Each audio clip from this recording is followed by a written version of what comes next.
ભરૂચ જિલ્લાના ઝઘડિયા તાલુકામાં ફરીવાર રાત્રિ ચોર સક્રિય થયા હોવાનું સામે આવ્યું છે. તાલુકાના મહત્વના વેપારી મથક રાજપૈડી ખાતે એક દુકાનમાંથી તસ્કરો રોકડ રકમ અને સિગારેટના વિવિધ પેકેટો મળીને કુલ ₹98,380ની કિંમતનો મુદ્દેમાલ ઉઠાવી ગયા હતા.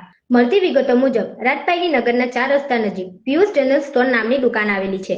દુકાનના ઉપરના ભાગે દુકાન માલિકનું પરિવાર રહે છે અને નીચે દુકાન આવેલી છે. દુકાન માલિકે તારીખ 8મી રોજ રાત્રે 7 વાગ્યે રોજિંદા સમય મુજબ દુકાન બંધ કરી હતી. ત્યારબાદ સવારે તેઓએ રાબેતા મુજબ દુકાન ખોલી ત્યારે દુકાનના અંદરના ભાગે પ્રવેશ કરતા દુકાનમાં છૂટા પૈસાના સિક્કા વેરણછેરણ પડેલા જોવા મળ્યા હતા. તેથી દુકાન માલિકના ડાયાભાઈ પટેલે દુકાનના ઉપરના ભાગેથી તેમના દીકરા પિયુષને બૂમ પાડીને બોલાવ્યો હતો. તેઓએ દુકાનના તપાસ કરતા કોઈ અજાણ્યા તસ્કરો દુકાનના શટરનું તાળું તોડીને દુકાનમાં ઘૂસી રોકડ રકમ તેમજ અન્ય કેટલાક સામાન ઉઠાવી ગયા હોવાની જાણ થઈ હતી.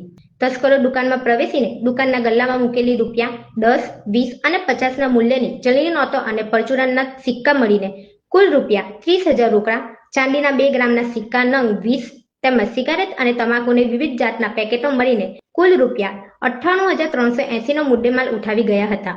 ચોરીની આ ઘટના સંદર્ભે દુકાન માલિક પિયુષ દયાભાઈ પટેલે નીલકંઠ સોસાયટી, રાજપૈડી, જિલ્લો ભરૂચ દુકાનમાં ઘૂસીને ચોરી કરનાર અજાણ્યા તસ્કરો વિરુદ્ધ રાજપૈડી પોલીસમાં ફરિયાદ લખાવી હતી.